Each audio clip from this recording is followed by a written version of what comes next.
नमस्कार, एक बार फिर से स्वागत है आपके अपने YouTube चैनल देव जीके ट्रिक्स में। तो दोस्तों हम यहाँ पर डेली की तरह शाम 5 बजे आपके यूपीएसआई का यहाँ पर हम लोग टेस्ट लगा रहे हैं, जो कि आपके प्रीवियस ईयर आपके हिंदी के आपके क्वेश्चन हैं। तो चलते स्टार्ट करते हैं। गुड इवनिंग सभी को, जय हिंद, वंदे मातरम। चलिए, काफ़ी लोग यहाँ पर जुड़ चुके हैं और स्टार्ट किया जाए। आवाज़ भी आ रही होगी सबके पास। चलिए, आवाज़ आ रही है। चलो, जय हिंद भाई, जय हिंद सभी को, नमस्कार। वीडियो को भी लाइक कर दीजिएगा सब लोग। चलिए, पहला प्रश्न आपके सामने दिया गया है। कह रहे माखनलाल चतुर्वेदी को उनकी किस रचना पर साहित्य अकादमी पुरस्कार मिला? चलिए, यहां पर जवाब देना है। खुश रहिए भाई, खुश रहिए सभी लोग। चलिए, तो बताइए माखनलाल चतुर्वेदी को उनकी किस रचना पर साहित्य अकादमी पुरस्कार मिला है? चलिए, 45 का जवाब देना है और 45 के जवाब यहाँ पर आने शुरू हो गए हैं। कुछ लोगों के जवाब तो यहाँ पर सही आ रहे हैं। जिन लोगों ने वीडियो देखा होगा तो जवाब बिल्कुल सही होंगे। यहाँ पर आपका जवाब हो जाएगा सी नंबर, हिम तरंगिणी के लिए। ठीक है, सी नंबर सबका आ रहा है।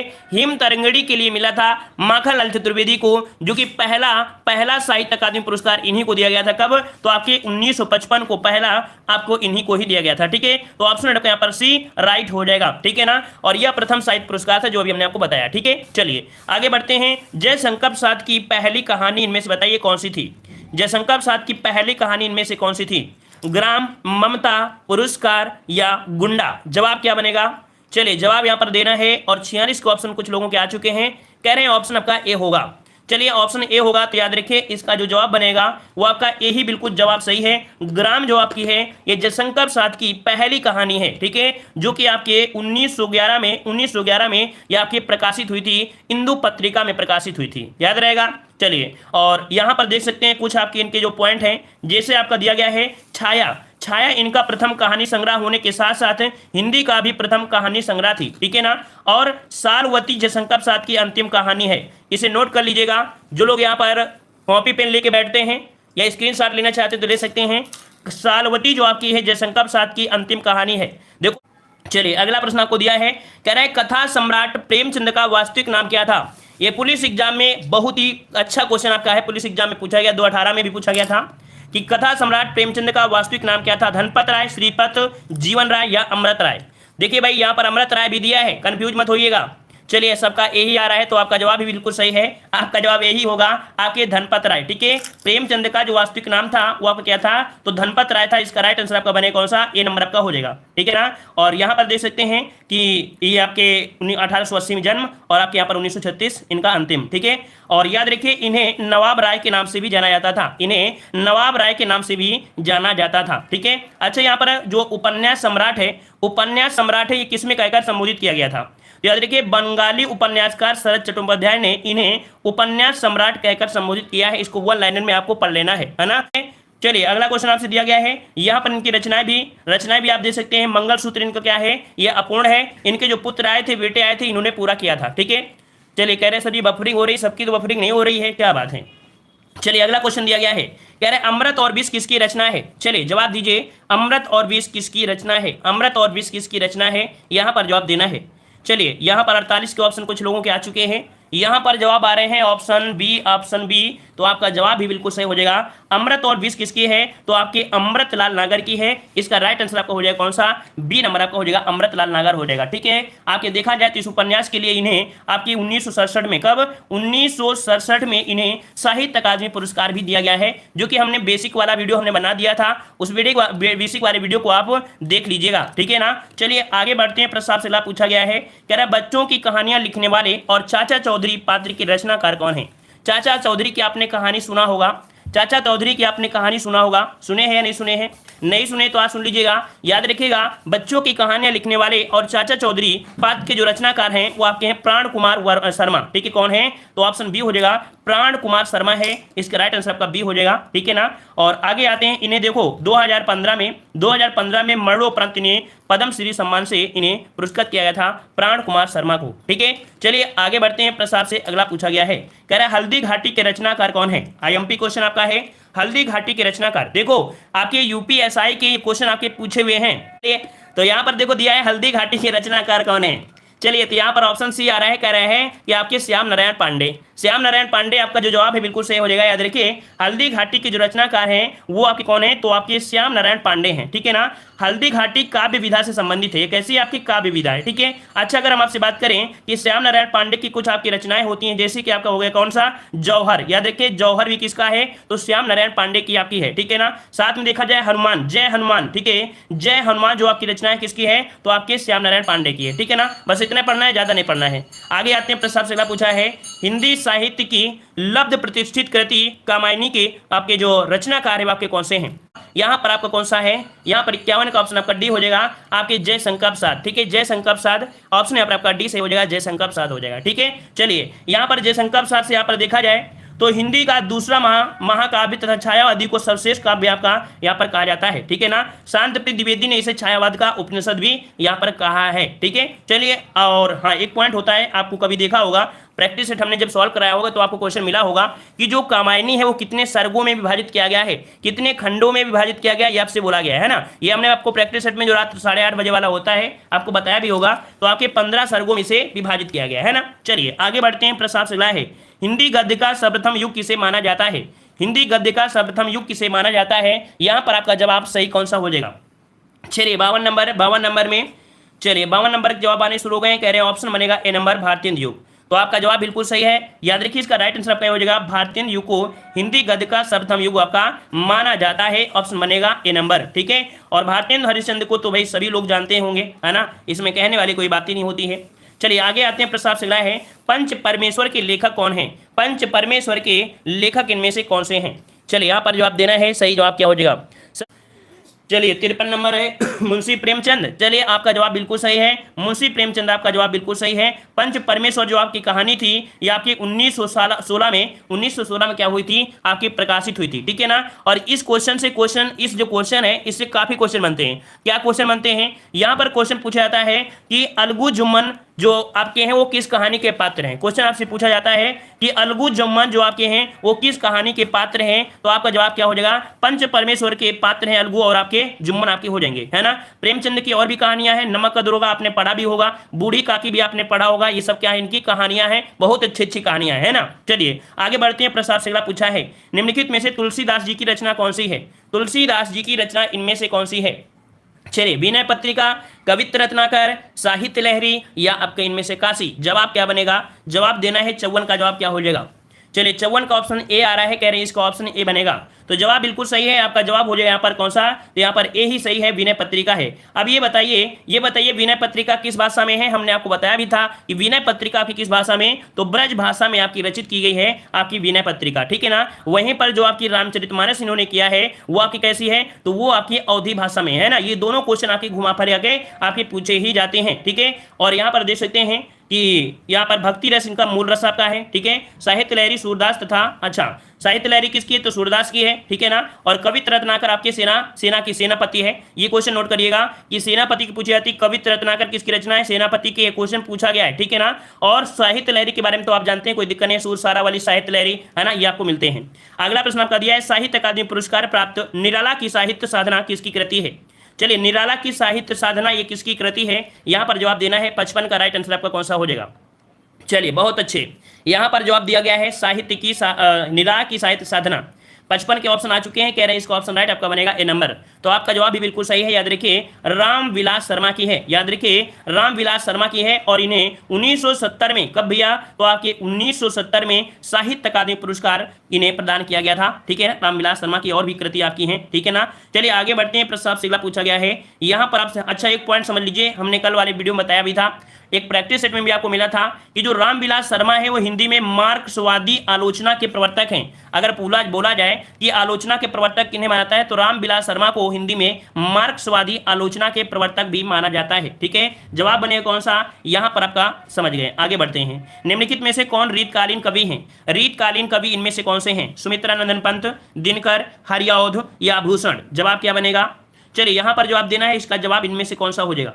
चलिए कुछ लोगों के जवाब तो आ गए हैं, जो लोग यहाँ पर कह सकते हैं गरीब लोग हैं उन लोगों का जवाब आ चुका है, अमीर लोगों को नहीं आया है। उल्टा बोल गए क्या, अच्छा भाई उल्टा बोल गए। याद रखिए जो लोग होशियार हैं मतलब जो अमीर है उन लोगों का जवाब आ गया है, गरीब लोग अभी नहीं आए हैं। चलिए, सब लोगों को बराबर बना देना है, समाजवादी बनना है। यहाँ पर याद रखिए रीतकालीन कवि आपके कौन है, तो आपके भूषण है। याद रखिए रीतकालीन कवि आपके यहाँ पर आपके भूषण आपके हो जाएंगे। तो यहाँ पर देखिए आपका अगला क्वेश्चन दिया गया है। अगला क्वेश्चन आपसे दिया गया है कि एक मुलाकात कहानी की कथाकार कौन है। एक मुलाकात कहानी की कथाकार आपके कौन है। 57 नंबर आपको जवाब देना है। चलिए यहाँ पर देखो, जो लोग पढ़ाई में गरीब हैं, है ना, तो भाई वो लोग ज्यादा मेहनत करें। जब ज्यादा मेहनत करोगे ना, तो यकीन है कि आपको जो गरीबी है पढ़ाई की, आपको आगे ले जाएगी, ठीक है, और आप भी एक कॉन्फिडेंस के साथ जी सकेंगे।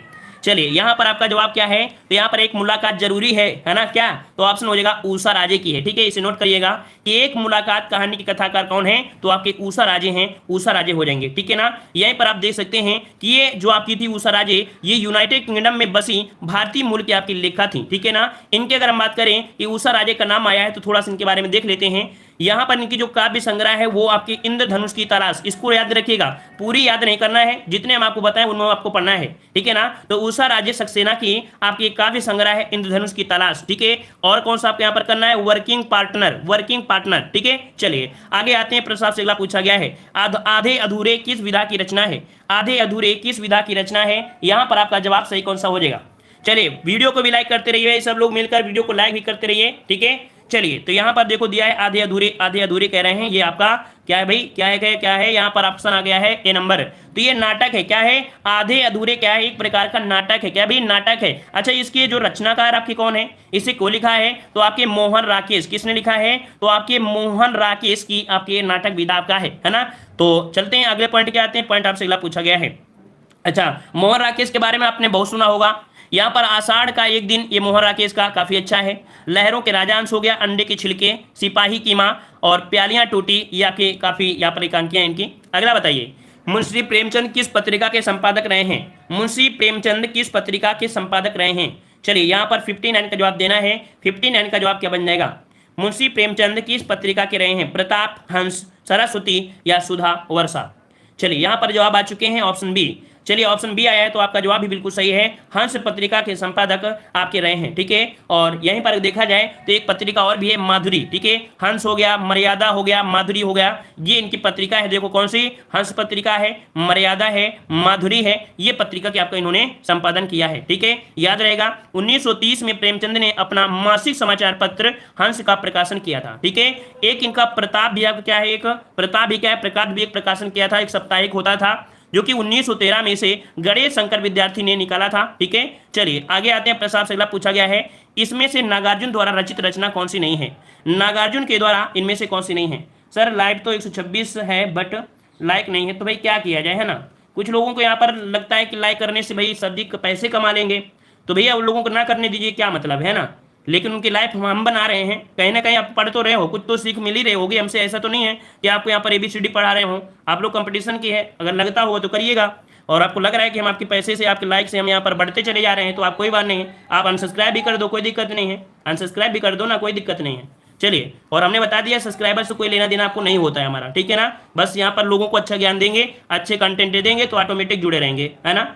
चलिए तो यहाँ पर देखो दिया है, इनमें से नागार्जुन का रचित रचना कौन सी नहीं है। नागार्जुन द्वारा रचित रचना आपकी कौन सी नहीं है। यहाँ पर मैं उस जनपद का कवि हूँ, फिर क्या, बादलों को घिरते देखा है, फिर क्या, तुमने कहा था, फिर क्या, पुरानी जूतियों का कोरस। चलिए 60 का जवाब जो बनेगा वो आपका बन जाएगा ए नंबर, मैं उस जनपद का कवि हूं। ये नागार्जुन का नहीं है, याद रखिए नागार्जुन की आपकी नहीं है, यह है किसका, त्रिलोचन शास्त्री की रचना है, ठीक है, त्रिलोचन शास्त्री की। आगे आते हैं। प्रश्न से अगला पूछा गया है, यहाँ पर कह रहा है हरिवंश राय बच्चन ने अपने इंग्लैंड प्रवास काल में कौन सा गीत संग्रह लिखा है। देखो जब इंग्लैंड में आपके गए थे हरिवंश राय बच्चन, इन्होंने एक गीत लिखा था। ये गीत जो आपका है कौन सा है, प्रणय पत्रिका। अच्छा, कौन सा गीत संग्रह लिखा, प्रणय गीत पत्रिका, मिलन यामिनी, सतरंगनी या एकांत आपका संगीत। तो यहाँ पर आपका 61 का कौन सा बनेगा, यहाँ पर ये नंबर हो जाएगा प्रणय पत्रिका, ठीक है, प्रणय पत्रिका हो जाएगा ए नंबर, आपका जवाब हो जाएगा ए नंबर, ठीक है। चलिए आगे आते हैं भाई। अगला प्रश्न आपका दिया गया है, कह रहे हैं निराला द्वारा रचित ललित गीतों का संग्रह कौन सा है। निराला द्वारा रचित ललित गीतों का संग्रह इनमें से आपका कौन सा है। सही जवाब इनमें से कौन सा हो जाएगा, सही जवाब 62 नंबर में, तो 62 का ऑप्शन आपका बन जाएगा यहाँ पर ए नंबर। निराला द्वारा रचित ललित गीतों का जो संग्रह है वो आपका कौन सा है, तो गीतिका है। इसका राइट आंसर आपका ए हो जाएगा, गीतिका, ठीक है ना। और यहाँ पर देखो दिया गया गीतिका में, तो निराला कैसे कवि हैं, तो आपके छायावादी कवि। कभी कभी डायरेक्ट क्वेश्चन आपसे पूछेगा कि जो निराला जी हैं वो कैसे कवि हैं, तो छायावादी कवि हैं। याद रखिए इनका प्रथम काव्य संग्रह क्या था, इनका प्रथम काव्य संग्रह क्या था, तो आपका अनामिका था। क्या था भाई, अनामिका था। और अंतिम क्या था, तो अंतिम क्या था, तो अंतिम था संध्या काकली। क्या था, सांध्य काकली था इनका अंतिम। तो इसको नोट करिएगा, ये प्रथम काव्य संग्रह अनामिका था और अंतिम काव्य संग्रह क्या था, तो सांध्य काकली था। ठीक है ना। अच्छा, एक पॉइंट और भी आपका बनता है, जूही की कली। ये भी क्वेश्चन आपका पूछा गया है। जो लोग रेगुलर रहते हैं, प्रैक्टिस सेट हमारे लगाते हैं, तो वो समझ जाएंगे कि हम जो क्वेश्चन बोल रहे हैं इस तरह वो क्वेश्चन 100% पूछे गए हैं कहीं ना कहीं प्रैक्टिस सेट में, है ना। तो देखो जूही की कली ये किसकी आपकी कविता है, ये आपकी किसकी है, तो आपकी निराला की है, जो कि देख सकते हैं 1916 में आपकी कविता प्रकाशित हुई थी। ठीक है। और इनकी अंतिम कविता कौन सी है, तो अंतिम कविता है पत्रों कंठित जीवन का विष बुझ चुका है। ठीक है, ये आपको याद रहेगा। चलिए आगे आते हैं। अच्छा, एक होता है इन्हें छायावाद का सलाहकार पुरस्कार भी पुरुष कहा जाता है। याद रखिए इन्हें छायावाद का सलाहकार पुरुष भी कहा जाता है, इन्हें छायावाद का सलाहकार पुरुष भी कहा जाता है। चलिए आगे बढ़ते हैं। प्रश्न आपसे अगला है, मैथिली के सुप्रसिद्ध कवि आपके कौन से हैं, मैथिली के सुप्रसिद्ध कवि इनमें से बताइए कौन से आपके हो जाएंगे। चलिए मैथिली के सुप्रसिद्ध कवि आपके कौन हैं, विद्यापति, रामधारी सिंह दिनकर, नागार्जुन, भिखारी ठाकुर। जवाब क्या होगा, जवाब यहाँ पर बताना है 63 नंबर में। 63 नंबर आपको जवाब देना है। याद रखिए मैथिली जो आपके हैं मतलब विद्यापति मैथिली के सुप्रसिद्ध आपके कवि हैं। इसका राइट आंसर आपका बने कौन सा, ए नंबर आपका हो जाएगा। ठीक है ना। एक पॉइंट इनका बहुत ही ज्यादा पूछा जाता है, क्या पॉइंट आपका है, तो ये पॉइंट आपका कौन सा है कि इनके जो प्रसिद्ध हुए हैं, ये प्रसिद्ध हुए हैं किस कारण से, तो यहाँ पर मैथिल कोकिल इनकी एक रचना है, बहुत ही प्रसिद्ध रचना है, इसी वजह से बहुत ही ज्यादा आपके प्रसिद्ध हुए हैं, है ना, जिनके कारण इन्हें मैथिल कोकिला भी कहा जाता है। किसकी वजह, तो आपकी पदावली इनकी रचना है मैथिली भाषा में। ठीक है, इनकी जो आपकी पदावली जो आपकी रचना है मैथिली भाषा में है, इसलिए इन्हें मैथिल कोकिला भी कहा जाता है, कोकिल कहा जाता है। ठीक है। और आगे बढ़ते हैं प्रश्न आपसे। अच्छा, एक पॉइंट आपका देखिए, कह रहा है मैथिली भाषा में रचित पत्रहीन नग्न गाछ, पत्रहीन नग्न गाछ को 1968 में साहित्य अकादमी पुरस्कार भी प्रदान किया गया था। ठीक है। चलिए आगे बढ़ते हैं। प्रश्न आपसे अगला है, मधुशाला किसके द्वारा रचित है। अब भैया ये तो सब लोग जवाब दे ही सकते हो ना, इसका जवाब तो सभी लोग दे सकते हैं कि मधुशाला जो आपके हैं, मधुशाला किसके द्वारा आपका रचित है। चलिए तो जवाब यहाँ पर आ चुका है, मधुशाला आपके हरिवंश राय बच्चन आ रहा है, तो आपका जवाब बिल्कुल सही है, 100% आपका राइट है। मधुशाला की वजह से ही हरिवंश राय बच्चन आपके बच्चन नहीं रहे, ये अपनी ख्यात प्राप्त कर लिया, है ना। तो मधुशाला की वजह से है जो कि आपकी 1935 में प्रकाशित हुई थी, जो कि एक काव्य ग्रंथ है। ठीक है ना। और यहाँ पर देखा जाए तो इनकी 3 महत्वपूर्ण रचना है, एक मधुशाला है, मधुबाला है और आपका मधुकलश। ये आपकी इनके कह सकते हैं इलाहाबाद का धर्म ग्रंथ भी इन्हें माना जाता है। ठीक है। चलिए महादेवी वर्मा के बारे में सभी लोग जानते हैं, दीपशिखा, निहार, रश्मि, नीरजा, सांदगीत, है ना, इतने बता दिए तो आप रेडी जाएंगे। सुमित्रा नंदन पंत के बारे में तो आपको देखो हमने कल बताया था, युगांत, लोकायतन, चिदम्बरा, है ना, ये आपको याद रहेंगे। चलिए आगे बढ़ते हैं। चलिए कह रहा है, हिमगिरी के उतुंग शिखर पर बैठ शिला की शीतल छाछ छाह, ये पंक्ति किस काव्य रचना से। तो थोड़ा सा कठिन तो हो ही सकता है क्योंकि ये पहली बार आपने पढ़ा है ना। चलिए बच्चन से बाबू बन गए, अच्छी बात है। तो हिमगिर के उतंग शिखर पर बैठ शिला की शीतल छां, ये जो पंक्ति है, ये पंक्ति लिखा किसने है, ये लिखा है आपकी कामायनी के आपके सर्ग में है। किसमें है, ये कामायनी के सर्ग में है। इसका राइट आंसर आपका बनेगा बी, कामायनी। याद रखिए हमने आपको बताया था कि कामायनी को 15 सर्गों में विभाजित किया गया है। कितने सर्गों में, 15 सर्गों में विभाजित किया गया है आपकी कामायनी को। ठीक है, याद रहेगा। तो आगे बढ़ते हैं।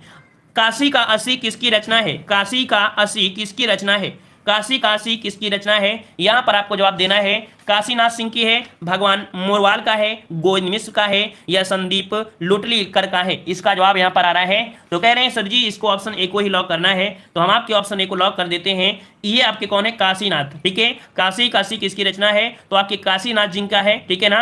और यहाँ पर देख लीजिए, ये जो आपके रहे हैं प्रगतिवादी उपन्यास के रूप में आपके प्रसिद्ध है। ठीक है। और काशी हो गया, अपना मोर्चा हो गया, रेहन पर रघु, कभी कभी आपने क्वेश्चन पढ़ा भी होगा कि रेहन पर रघु के लिए आपके कौन है, तो आपके काशीनाथ आपके हो जाएंगे। ठीक है। चलिए आगे बढ़ते हैं। फिर अगला प्रश्न आपका दिया है, यहां पर कह रहा है चारुचंद्र लेख किस उपन्यास की रचना है, चारुचंद्र लेख किस उपन्यास की रचना है, तो आपका जवाब सही हो जाएगा ए नंबर, आपका आचार्य हजारी प्रसाद द्विवेदी। ठीक है। चलिए आगे आते हैं। प्रश्न आपसे अगला पूछा है, देखो बच्चे कितने होशियार है, हमने आधी बात कही और सभी ने पूरी बात बता दी। चलिए यहाँ पर देखो आचार्य हजारी प्रसाद द्विवेदी एक ऐतिहासिक उपन्यासकार हैं। इनके उपन्यासकार बहुत पूछे जाते हैं। आचार्य हजारी प्रसाद द्विवेदी कौन? तो बाण भट्ट की आत्मकथा किसकी है? आचार्य हजारी प्रसाद द्विवेदी की है, ठीक है ना। वहीं पर जो आपका दिया है अनाम दास का पोथा, अनाम दास का पोथा, ये भी किसकी है? हजारी प्रसाद द्विवेदी की है। 4 जन्म भी किसकी? हजारी प्रसाद द्विवेदी की। अगला प्रश्न, मलिक मोहम्मद जायसी ने किस भाषा का सरल और साधारण रूप अपनाया है? जो मलिक मोहम्मद जायसी हैं उन्होंने कौन सी भाषा का प्रयोग किया है? ये अपनी भाषा में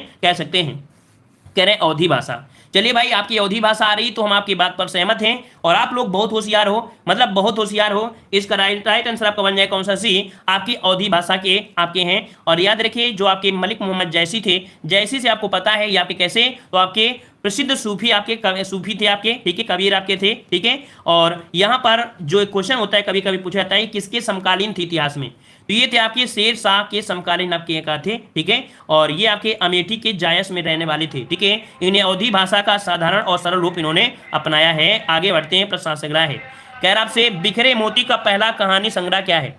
बिखरे मोती का पहला कहानी संग्रह है, मतलब बिखरे मोती। यहां पर हम लोग कह सकते हैं ऑप्शन सी भर देंगे कि बिखरे मोती सुभद्रा कुमारी चौहान का पहला कहानी संग्रह है। इसे नोट करिए, आईएमपी क्वेश्चन आपका है, आईएमपी याद रखिएगा कि बिखरे मोती सुभद्रा कुमारी चौहान का पहला क्या है? कहानी संग्रह है, ठीक है ना। इनके तो कई ऐसी रचनाएं हैं जो वीर रस में एकमात्र यही कवित्री हैं। हमने कल भी बताया था कि वीर रस की एकमात्र कवित्री कौन है, तो आपकी कौन है? तो आपकी सुभद्रा कुमारी चौहान है। झांसी की रानी, जलियांवाला बाग, झंडे की इज्जत, देश के प्रति आदि प्रमुख कवि जो रचनाएं हैं इन्हीं की हैं, ठीक है। आगे बढ़ते हैं भाई, अगला दिया है टेढ़े मेढ़े रास्ते। टेढ़े मेढ़े रास्ते जो कि 1946 में, खिलौने 1957 में और भूले बिसरे चित्र जो कि 1959 में, ये उपन्यास हैं और किस साहित्यकार की रचना है?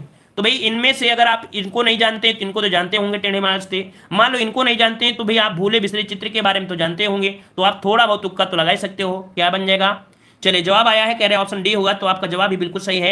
भगवती चरण वर्मा का जवाब सही है। यहाँ पर डी नंबर, भगवती चरण आपके हो जाएंगे, ठीक है। चलिए तो यहाँ पर देखो इनके आपके और भी कृतियां हैं, जैसे आपका हो गया चित्रलेखा, है ना, ये भी क्वेश्चन बनता है। फिर भूले बिसरे आपके हो गए, ये भी आपका हो गया। 3 वर्ष आपको रट लेना है, ठीक है। तो आगे बढ़ते हैं, कह रहा आपसे यहाँ पर पद्मावत महाकाव्य कौन सी भाषा में है? चलिए अब ये प्रश्न आपको जवाब देना है। इस प्रश्न का जवाब आपको देना है कि पद्मावत महाकाव्य में कौन सी भाषा आपकी है? राजस्थानी है, खड़ी बोली है, अवधी है या ब्रजभाषा है? चलिए 71 नंबर में, चलिए 71 नंबर में कह रहे हैं ऑप्शन आपका सी, तो आपका जवाब बिल्कुल सही है। आप लोग इतने होशियार कैसे हो गए, हम समझ नहीं पाते हैं। ये प्रश्न का जवाब आप लोग 100% सही कैसे दे देते हो। चलिए मलिक मोहम्मद जायसी कृत आपकी पद्मावत कैसी है? अवधी भाषा का एक महाकाव्य। क्या है भाई? महाकाव्य है। इसमें हुआ क्या है, तो इसमें इन्होंने चित्तौड़ के जो राजा थे रत्नसेन और सिन्हल की राजकुमारी थी पद्मावती, इनके प्रेम विवाह के पश्चात जीवन का मार्मिक चित्रण आपका किया है, ठीक है ना। और मलिक मोहम्मद जायसी की कुछ आपकी रचनाएं हैं जो कि पूछी जाती हैं। क्या पूछी जाती हैं? अखरावट, आखिरी कलाम और आपके यहाँ पर कौन होता है, तो ये 2 पॉइंट आपके ज्यादा होते हैं। सर मैं कौन सी बुक लूँ यूपीएसआई के लिए जो आपकी हो? तो भाई देखो हमने यूपीएसआई के लिए हमने आपको बताया था यूनिवर्सल की आप ले लीजिए। यूनिवर्सल राजपाल सिंह के लिए है, उतनी हिंदी ले लीजिए, वो आपकी पर्याप्त होगी। प्रैक्टिस सेट के लिए इतने भंडार आपको हम ले देंगे, इतने भंडारे कराएंगे कि आप स्टार पा जाओगे, ठीक है। हिंदी में आपको दिक्कत नहीं होगी, इतने हम बुकें आपको कंप्लीट करा देंगे प्रैक्टिस सेट के लिए। वैसे थ्योरी के लिए यूनिवर्सल की जो आपकी राजपाल सिंह की है ले लीजिए, कोई दिक्कत नहीं होगी, पढ़ लीजिए, 100% आपका मतलब क्लियर होगा, ठीक है। चलिए अगले प्रश्न आते हैं। कादम्बरी के बारे में सभी लोग जानते हैं, कादम्बरी के बारे में सभी लोग जानते हैं, तो बताइए भाई कादम्बरी किस लेखक की रचना है? कादम्बरी किस लेखक की रचना है? यहाँ पर जवाब देना है। चलिए जवाब यहाँ पर आ रहा है आपका सी नंबर।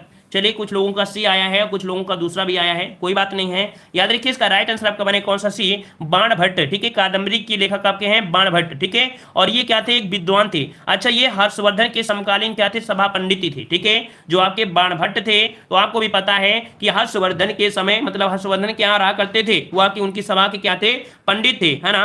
और कादम्बरी इन्हीं द्वारा आपका रचित आपका किया गया है, ठीक है। और हर्षचरित भी इन्हीं का है, ठीक है, याद रहेगा। अच्छा एक पॉइंट और होता है, कादम्बरी विश्व का प्रथम उपन्यास माना जाता है। नोट करिएगा, नोट करिए पॉइंट को, कादम्बरी विश्व का प्रथम उपन्यास माना जाता है। इसे अलग से नोट करिएगा। कोई कॉपी बनाइए, देखो हमारी क्लास की एक कॉपी बनाइए और उस कॉपी में आप लिख लीजिए हमारे चैनल का नाम, और उसके बाद उसमें पहले ही पॉइंट में जो बोला करें तो क्रम से उसको लिखते जाइए, जो नए पॉइंट हो, क्योंकि ऐसे नॉर्मल पॉइंट तो आपको आते हैं, है ना, आप हलवा समझते हो हर चीज को, लेकिन जो चीज बता दी कि इसको नोट करना है तो उसे करना ही करना है, ठीक है। चलिए आगे आते हैं। आषाढ़ का एक दिन भाई आषाढ़ का एक दिन है और बोला गया है निर्मल वर्मा, नरेश मेहता, शंकर शेष या मोहन राकेश। जवाब क्या बनेगा?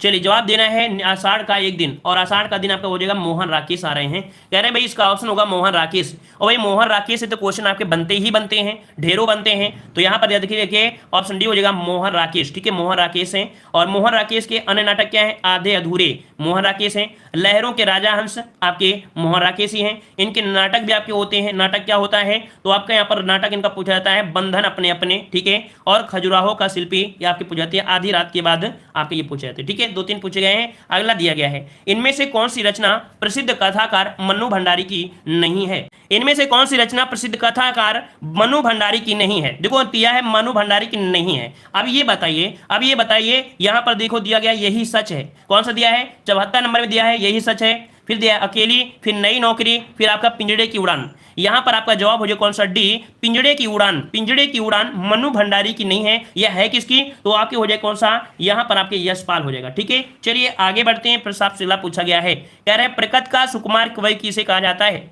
देखो इन्होंने प्रकृति के बारे में इतना अच्छा चित्रण किया है कि इन्हें प्रकृति का सुकुमार कवि भी कहा जाता है। तो यहां पर हम देखें तो आपका जवाब आ रहा है सुमित्रा नंदन पंत। तो आपका जवाब बिल्कुल सही है, सुमित्रा नंदन पंत आपका सही हो जाएगा। ठीक है, सुमित्रा नंदन पंत आपका जवाब सही हो जाएगा। ठीक है, आगे बढ़ते हैं। प्रसाद सिला पूछा गया है, कह रहा आपसे यहां पर दिया गया है। अच्छा, यहां पर देखा जाए आधुनिक मीरा तो माधवी वर्मा को कहते हैं। आधुनिक मीरा किसे कहते हैं? माधवी वर्मा को बोलते हैं। ठीक है ना। और सूर्यकांत त्रिपाठी निराला को छायावाद का सराका पुरुष भी कहा जाता है, जो कि अभी हमने आपको बताया भी था। ठीक है, चलिए आगे बढ़ते हैं। प्रसाद अगला है हिंदी की प्रमुख पत्रिका धर्मयुग के संपादक निम्नलिखित में से कौन थे? हिंदी की प्रमुख पत्रिका धर्मयुग के संपादक निम्नलिखित में से कौन थे? चलिए यहाँ पर जवाब देना है। इसका राइट आंसर आपका कौन सा बन जाएगा? चलिए 76 नंबर की हम बात करते हैं तो कुछ लोगों के जवाब आ चुके हैं, और इसका राइट आंसर आपका बन जाए कौन सा? तो यहाँ पर धर्मयुग आपके हैं ऑप्शन सी, धर्मवीर भारती। धर्मवीर भारती से यहाँ पर क्वेश्चन बनते ही बनते हैं, धर्मवीर भारती है ना। और यहाँ पर देखते हैं इनसे बने हुआ एक क्वेश्चन आपका आता है कि इन्होंने एक साप्ताहिक पत्रिका निकस नाम की एक साप्ताहिक पत्रिका संपादन किया था। धर्मवीर भारती ने कहा से? इलाहाबाद से किया था। ठीक है, चलिए आगे बढ़ते हैं। प्रसाद सिगला है कहानी बूढ़ी काकी तथा अन्य नाटक की रचना कौन थे? अभी देखो हमने बताया था, कहा था ना कि बूढ़ी काकी को पढ़ लीजिए। अभी काकी अभी आपको रास्ते मिलेंगी, ये काकी आपको मिल गई ना। अब ये बताइए जो आपकी बूढ़ी काकी हैं, ये जो आपकी नाटक है, इस नाटक के रचनाकार कौन है? चलिए 77 नंबर में अगर बात करते हैं तो जवाब बी, यहाँ पर जवाब बी हो जाएगा चित्रा मुग्दल की है। किसकी है? चित्रा मुग्दल। यहाँ पर जवाब हो जाएगा कौन सा? बी, चित्रा मुग्दल आपका हो जाएगा। ठीक है ना। और यहाँ पर कह सकते हैं कि हाँ प्रेमचंद की कहानियों का नाट्य रूपांतरण है, मतलब थोड़ा बहुत परिवर्तन किया गया है। चलिए अगला क्वेश्चन दिया है हिंदी के सफलतम उपन्यासों में से गिना जाने वाला आपका बंटी किसकी उपन्यासकार है? देखो दिया गया है आपका बंटी, इसके उपन्यासकार पूछा गया है कि आपके बंटी का उपन्यासकार किसका है? चलिए यहाँ पर मन्नू भंडारी, कृष्णा, मृदुला गर्ग और आपका चित्रा मुग्दल दिया गया है। इसका राइट आंसर आपका बनेगा कौन सा? ए नंबर, मन्नू भंडारी। ठीक है, आपका बंटी हमने कल बताया था आपका बंटी के बारे में। जवाब यहाँ पर हो जाएगा कौन सा? ए नंबर आपका हो जाएगा। ठीक है, चलिए आगे बढ़ते हैं। प्रसाद सिला पूछा गया है, यहाँ पर पूछा गया है महाभोज, बिना दीवारों का घर आदि, ये आप कह सकते हैं मन्नू भंडारी। ठीक है, आगे आते हैं हिंदी में रिपोर्ताज विधा का जनक किसे माना जाता है? हिंदी में रिपोर्ताज विधा का जनक किसे मानते हैं? चलिए यहाँ पर जवाब देना है 79 का जवाब क्या बनेगा? चलिए 79 का जवाब देना है। इसका राइट आंसर आपका क्या हो जाएगा? चलिए 79 की अगर बात करते हैं तो आपका जवाब हो जाएगा सी नंबर, यहाँ पर शिवदान सिंह चौहान आपका जवाब हो जाएगा, शिवदान सिंह चौहान हो जाएगा। ठीक है, यहाँ पर देखो दिया है हजाब साहब द्विवेदी द्वारा रचित निबंध आपका कौन सा है? 80 नंबर में 80 का ऑप्शन दिया गया है। सी नंबर आपका कोटाज हो जाएगा। क्या हो जाएगा? कोटाज। यहाँ पर ऑप्शन सी हो जाएगा, कोटाज हो जाएगा। ठीक है, आगे बढ़ते हैं। प्रसाद से पूछा गया है यहाँ पर अशोक के फूल, और यहाँ पर देखो सूर सागर किसकी रचना है? चलिए सूर सागर यहाँ पर रचना है आपकी किसकी है? 81 नंबर में। चलिए 81 नंबर आपको दिया है, सूर सागर किसकी है? तो आपके सूरदास है। ऑप्शन आपका बनेगा बी नंबर, सूरदास आपका हो जाएगा। अगला दिया गया है देखो यहाँ पर सूरदास की आपकी कौन कौन सी? तो आपकी सुरसारावली, साहित्य लहरी, और यहाँ पर देखो कबीर की आपकी बीजक है, आपकी हो गई है। आगे आते हैं। चलिए देखो यहाँ पर कालिदास संस्कृत के महाकवि हैं। ठीक है, कालिदास संस्कृत के क्या है? महाकवि हैं, याद रखिएगा। चलिए अगला क्वेश्चन दिया है ठीकरे की मंगनी उपन्यास किसने लिखा है? ठीकरे की मंगनी ये उपन्यास लिखा है, ये किसने लिखा है? यहाँ पर आपको जवाब देना है 82 का ऑप्शन कौन सा हो जाएगा? चलिए ठीकरे की मंगनी किसका है? तो यहाँ पर आपका दिया है मृदुला गर्ग और सुधा अल्मोड़ा और सूर्यबाला और आपका नासिरा शर्मा। इसका राइट आंसर आपका जाएगा डी, आपके नासिरा शर्मा हो जाएगा। डी नंबर, नासिरा शर्मा हो जाएगा। ठीक है, चलिए आगे बढ़ते हैं। प्रसाद सिगला पूछा गया है, कह रहे फांस किसकी रचना है? चलिए फांस किसकी रचना है? फांस किसकी रचना है? 83 नंबर में। चलिए दूधनाथ की है, रविंद्र कालिया की है, नंद किशोर नोटिवाल की है या आपकी संजीव की है। चलिए तो 83 का ऑप्शन कौन सा हो जाएगा, यहाँ पर डी होगा। ये जो आपकी फांस है किसकी है, आपकी संजीव की है, ऑप्शन डी से हो जाएगा संजीव। ठीक है, अब देखिए दूधनाथ की भी क्वेश्चन आपके बनता है, आखिरी कलाम, ठीक है ना। और यहाँ पर रविंद्र कालिया की यहाँ पर देखो आपका दिया गया है, इसमें कोई मतलब नहीं है और ज्यादा किसी का नहीं है। चलिए कोई बात नहीं, इनमें कोई ज्यादा खास नहीं है। अगला है किन्नर देश में, ये एक यात्रा संस्मरण है, इसके लेखक पूछा गया है। किन्नर देश में ये यात्रा संस्मरण है, आपके लेखक पूछा गया है। यहाँ पर 84 जवाब क्या बनेगा, 84 का ऑप्शन बन जाएगा आपका डी, राहुल सकृत्यान। और हमने बताया भी है कि यात्रा से संबंधित जो भी आपके हैं राहुल सकृत्यान आपके जाने जाते हैं, ऑप्शन डी आपका यहाँ पर राइट हो जाएगा। देखिए इनकी यात्राओं में देखो आपकी मेरी तिब्बत यात्रा, मेरी लद्दाख यात्रा, घुमक्कड़ शास्त्र, यात्रा के पन्ने, एशिया के दुर्गम भूखंड, ये सभी यात्रा से संबंधित कौन है, तो राहुल सकृत्यानी है। इनका काफी अच्छे चित्रण किया है। ठीक है, अगला दिया है कि पृथ्वीराज रासो किस की कवि की रचना है, पृथ्वीराज रासो किस कवि की रचना है। यहां पर आपका जवाब सही क्या बनेगा, इस प्रश्न का जवाब आपको कमेंट बॉक्स में कमेंट करना है। ठीक है।